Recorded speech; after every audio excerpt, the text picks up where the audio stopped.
It's a great time to be a Trails fan as the franchise celebrates its 20th anniversary, Trails Through Daybreak is finally coming out in the West, and Kiseki is just around the corner. And as Daybreak comes out next week, I thought it was the perfect time to go through my feelings on the series, do a very surface level introduction / recap, and answer the much debated question where to start if you are new to the series. And to add some spice to the mix, do a little tier listing of all the games as we go. This video will not contain any big spoilers, so this can work as an introduction to newcomers, and I'm sure every existing fan will have a blast reacting to my rankings, so I'll see you in the comments down below. And while you're down there, why not subscribe for more Trails content? Before we get to the list, I want to tell the story of how I got into the series, as that is somewhat of a journey itself. It was 2014, I had just finished playing Persona 4 Golden and was looking for something similar, and the internet told me about Trails of Cold Steel.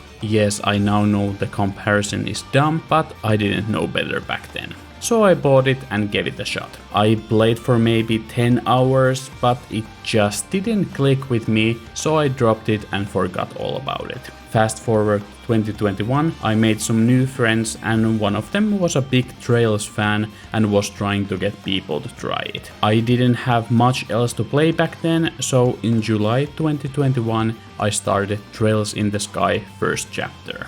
I played it through in a week and loved it. So I jumped straight to the next one, and then the next one, and then the next one, and then the next one, and then the next one, and then the next one, and then the next one, and then the next one, and in November, just 4 months after I started in July, I had beaten Trails into Reverie, the 10th game in the franchise. And to note, 3 of the games that I played were not even released in the West back then, so I had to jump through all the hoops to play them. Obvious to say, I loved every moment of this journey and had quickly turned into a die-hard Trails fan.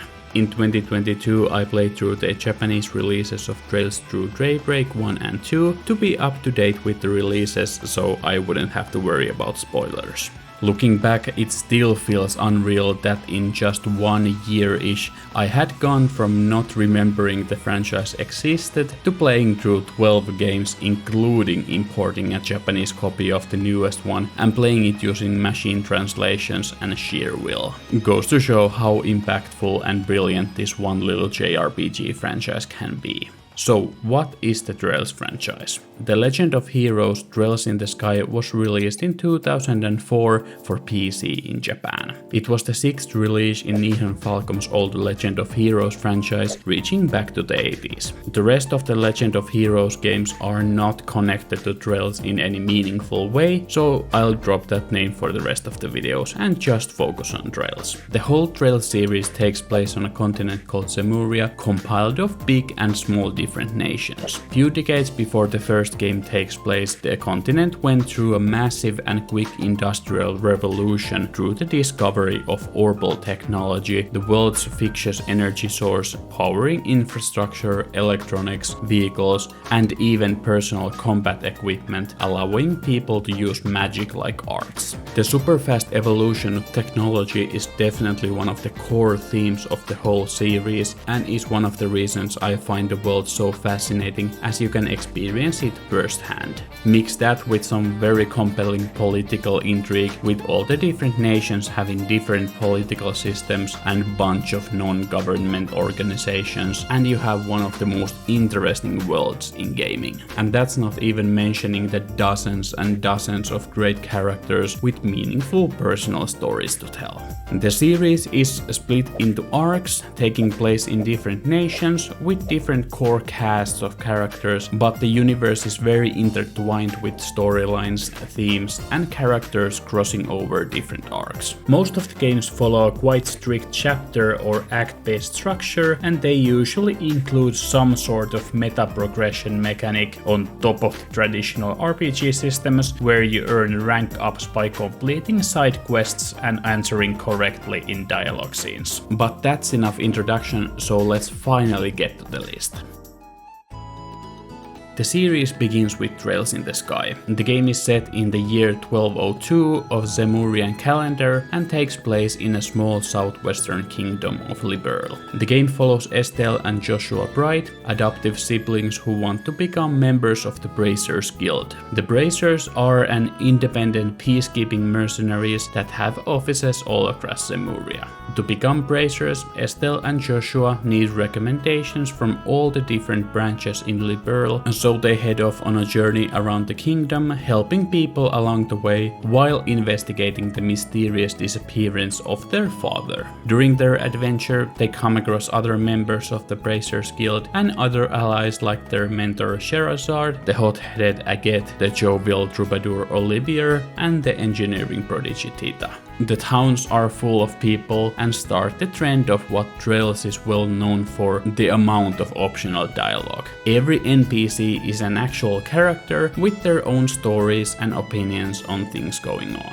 The gameplay consists of traversing the environment and turn-based battles. The battles are fought on a grid and you have access to basic attacks, magic-like arts, and physical special attacks, aka crafts, that are unique to each character. What separates Trails from many other JRPGs is the focus on manipulating the turn order. On the side of the screen you can see the turn order, and certain turns can give either you or enemies bonuses. So you gotta delay your enemies with skills or buff your own speed to make sure those bonuses are on your turn. Not only is the combat fun, the way you set up your characters and their skills with quartz that you gather is really amazing. The common opinion on Trails in the Sky is that nothing happens for the most of the game and it's boring. And I couldn't disagree more. Trails in the Sky is one of the most chillest and most enjoyable JRPGs I've ever played. The game's structure of this adventure around the country and relaxed pacing is nearly perfect. The characters are so lovable, especially Estelle, who is one of the best protagonists of all time. Oh, and the soundtrack is pure bliss. Every Trails game, or Falcom game in general, has incredible music, but Sky's music is my favorite. I know what you might think, but Trails in the Sky is an easy S tier for me.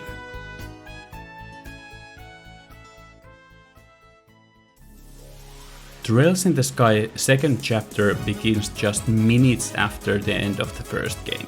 Estelle and company set off on another adventure, solving another set of mysterious incidents happening in Liberl. The map is mostly the same and there are only minor changes in the gameplay, so it definitely feels like the second chapter of the same game. There are a couple new characters like the fan favorite priest Kevin, and the game also fully introduces us to the franchise's main antagonist, the mysterious group Ouroboros, and their enforcers with larger than life personalities. The stakes are higher and emotions flow stronger as story becomes much more personal, with many characters having to face their past.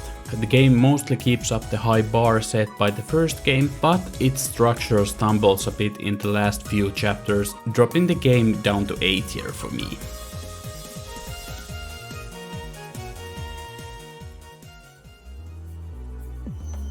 Trails in the Sky 3rd takes place couple months after the events of the second chapter and has a new story to tell us. This time we jump into the shoes of the previously mentioned Kevin, a priest of the Septian Church, the largest religion in Zemuria. He is tasked to retrieve an important and powerful artifact that ends up transporting him and other members of the cast into an alternative plane of existence. The game is kinda split into two parts. Most of your time is spent just dungeon crawling through layers and layers of this dimension, with some of the layers reusing locations from previous games. During dungeons you also come across these doors that lead to short stories about the world and individual characters, and even some minigames. Trails in the Sky 3rd is a disappointing game for me. The individual parts of the main story and the door stories are good, but I don't think they mix well together, creating a very incohesive experience. Add very repetitive dungeon crawling, cheap asset flip areas,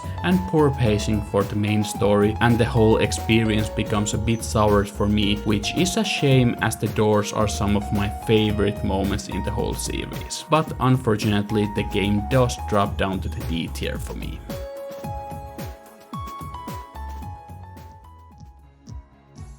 With Trails in the Sky trilogy wrapped up, we take a trip north with Trails from Zero to the small city-state of Crossbell, located between the two superpowers of Zemuria. Our protagonist this time is Lloyd Bannings, a newbie police officer who is tasked to be a part of this new department for the Crossbell Police called Special Support Section. Alongside Lloyd, the group consists of the daughter of the city's mayor, Ellie McDowell, a laid-back bro with a mysterious past, Randy Orlando, and a young tech wizard, Theo Plato. The group goes around solving issues plaguing the city, like the spread of an illegal drug and criminal organizations causing trouble, while nefarious political machinations, both local and international, are brewing in the background. The game also continues some storylines from the Sky trilogy. The gameplay is not too dissimilar to the Sky trilogy, with only minor changes in combat, but the game structure is quite different as the whole game takes place in this one city and its surroundings.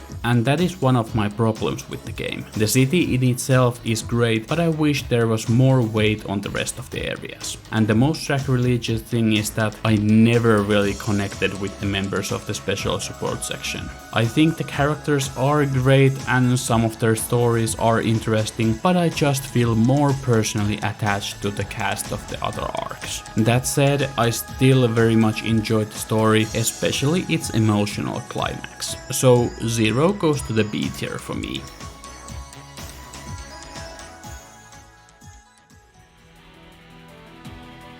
Continuing a few months after 0 and completing the Crossbell duology is Trails to Azure. We still follow the adventures of Lloyd and the Special Support Section. The group does get 2 additional members, not only fleshing out the party dynamic, but also adding some spice to the combat, as your non-active party members still affect the battles with their abilities. The previously mentioned political turmoil bursts out in different ways, causing chaos in the city, with our protagonists and their past right in the middle of it. Azure storytelling is one of the strongest in the franchise, and it includes one of the first big holy shit moments, which still ripples throughout the series. I like the new additions to the squad, but it doesn't really help with my issues with the original group. And the map gets a bit old after 2 games. But none of that matters, as the game has the peakest of peak minigame Pom Pom Party, so Azure does get the bump to A tier.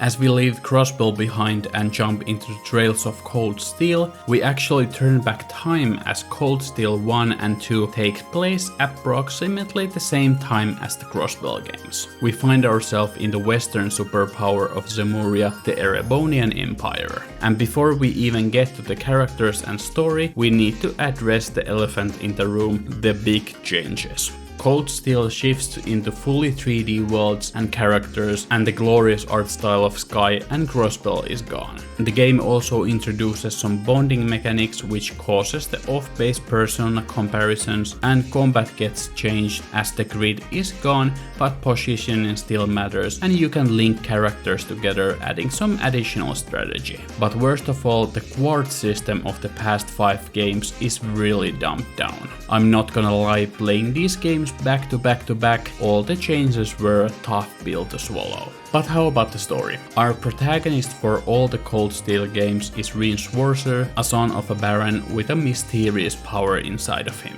In Cold Steel 1, we see him enroll into Thor's military academy, where he is appointed in Class 7, a special class consisting of nobles and commoners, while other classes are strictly divided by social status. And this class divide is causing trouble all over Erebonia, as witnessed by Class 7 as they make field trips to different towns, solving local problems and internal conflicts of your classmates. The big problem with Cold Steel 1 is the size of the cast. Class 7 already consists of over 10 characters, with Alisa, Elliot, Laura, Juices, Makias, Fee, Emma, Gaius, Sarah, and more, and that is just too many to be introduced to immediately. Not even speaking of secondary characters. The story handles them as best as it can, but the focus is just not there. The game structure also becomes repetitive in the long run, and some of Rean's relationships feel a bit too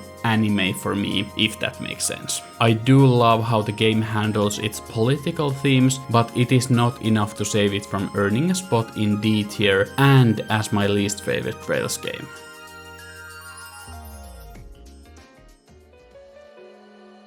Cold Steel 2 continues almost immediately from where the first game ended. The political turmoil in Erebonia reaches its boiling point and Reen and the rest of the Class 7 need to find their place in the conflict and ways to end it. And the game mostly consists of revisiting places from the first game, which makes Cold Steel 2 feel very much like Sky SC in a way where it's just the second part of the same story. The game doesn't need to spend as much time introducing characters as the first game did all the heavy lifting on that side. Adding some variety to the combat are these mech battles, but they are too bare bones to be fun. There are some big improvements structure-wise, but the game's ending does drag and I still don't really vibe with the graphical style. All in all, Cold Steel 2 goes to C tier for me.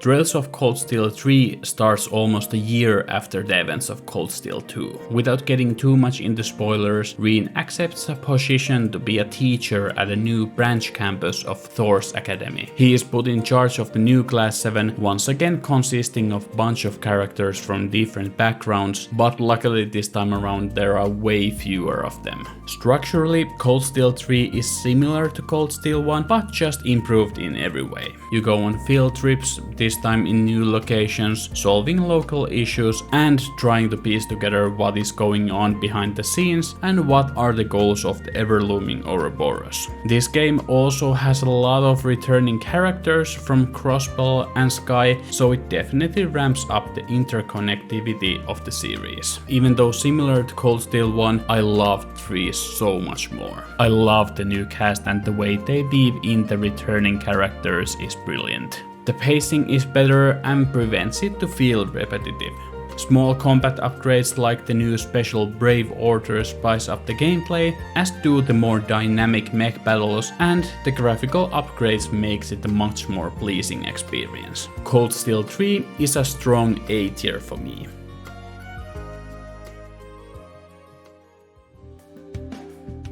Let's just say that Cold Steel 3 ends abruptly, so 4 gets the wheels rolling quite fast. Just like Cold Steel 3 was similar to 1, Cold Steel 4 is very similar to 2. Everybody, and I mean everybody, is coming together to come up with a plan to put an end to a massive conflict shaking all of Zemuria. Cold Steel 4 is a very controversial in the fandom as it really splits opinions. The game does have some pacing issues and the amount of characters can be a bit overwhelming as there is never enough time to give everybody the focus I think they deserve.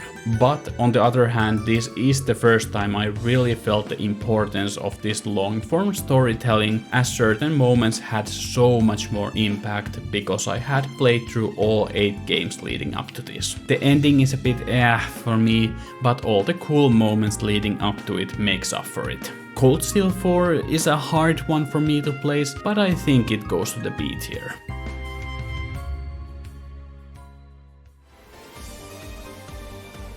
And then we get to the 10th entry in the franchise, Trails into Reverie. The game is set in both Erebonia and Crossbell and has not just 1 or 2, but 3 protagonists. We play as Reen, Lloyd, and the new character, the mysterious masked C, in 3 interconnected storylines with a unique ability to jump between the stories. The game serves as a sort of an epilogue to both Crossbell and Cold Steel arcs and features characters from all the games and sets up the future. Outside of the main story, you can access this alternative dimension called the Reverie corridor, where you can climb a big optional dungeon with access to over 50, yes, I said 50, playable characters, play all the mini games from previous games, and just like in Sky 3rd, experience short stories of different characters. A lot of my issues with Sky 3rd still apply to Reverie. I like the main story, I like the short stories, and I enjoy the gameplay, but the whole package just feels very incohesive.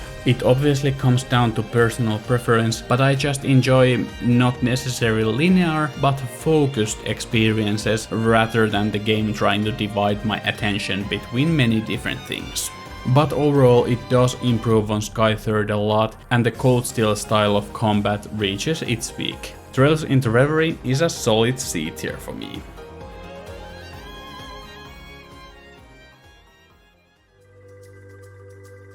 And rounding out the list is Legend of Nayuta Boundless Trails, which is not a mainline Trails game as it has nothing to do with the other games.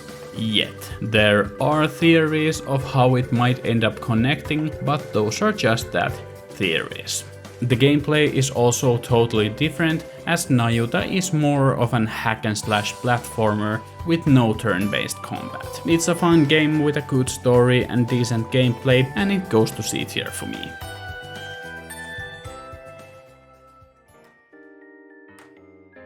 And finally, we get to Trails Through Daybreak, the newest Western release of the franchise. The game takes place in the eastern superpower of Zemuria, the Republic of Calvard. We play as Van Arkwright, sort of a private detective, or a brigand as the game calls it. One day, a student from a prestigious academy shows up on Van's door, asking for help to locate a family heirloom, and that leads the duo on a journey across Calvard. I don't want to give away my opinions on Trails Through Daybreak just yet, as I do have a separate, more in-depth review of it next week, but let's just say that it will be very high. So make sure to subscribe so you don't miss it. And just to make it completely clear, because I can already feel the fury in some of you, these rankings are my internal rankings for Trails specifically. Despite their place in rankings, I do enjoy every game, and if this would be a ranking of all JRPGs in general, all games would be B tier or higher. And a lot of my opinions on these games are based on very specific story reasons that I didn't want to go into, as I want this video to be beginner friendly and spoiler free. But if you want to know more about specific game and its ranking, drop a comment down below or come discuss it with me on the platform formerly known as Twitter. Or maybe I'll do some game specific videos in the future, as this franchise does mean a lot to me and I love to talk about it with fellow fans. Before I let you go on with your days, let me give you my answer to the much debated question, where do you start if you want to get into Trails? The obvious answer is of course Trails in the Sky. It is the first one, the beginning of the story, and everything after builds upon that game. But that said, I know a lot of people might not find the more old school style appealing, maybe you don't want to play it on PC or whatever the reason is. In that case, I think Cold Steel 1 or even the new Trails Through Daybreak are totally okay places to start and get your feet wet. Cold Steel 1 and 2 can be enjoyed separately, same with Daybreak. You'll miss some references and there are light spoilers, but the actual stories are emotionally captivating on their own. Zero is the only first game in an arc I don't really recommend, as its emotional climax relies too much on the knowledge of Sky. But whatever game catches your interest, play it. More people playing Trails, whatever the game, is a good thing. And if, or more like when, the world and the characters pull you in, you can always go back and enjoy the previous games in a prequel sense. So, how about the question in the title? Trails is a very special franchise. There is literally nothing like it in games when it comes to long-running narratives and interconnected world building. The absolute balls of Falcom to introduce a character or a concept in Trails in the Sky only to pay it off 10 games later is incredible. There is a staggering amount of characters and somehow they managed to make 99% of them so compelling and lovable. Then they gameplay bundle the layered storytelling, characters and world in an emotional atmosphere carried by the brilliant music that you have been hearing throughout this video. I honestly got a bit teary-eyed while recording footage because the emotional impact of these games is just that high. When it comes to individual games, yeah, I think there are better JRPGs out there, but as a series as a whole, I think Trails is the best of them all. If you got this far, thank you so much for watching. This video was a lot of fun to make and look back on the series. I'm definitely going to make more Trails related videos with Trails Through Daybreak review coming out next week. So please, if you want to see more Trails content on your feed, drop a like and subscribe. Thank you and have a great day.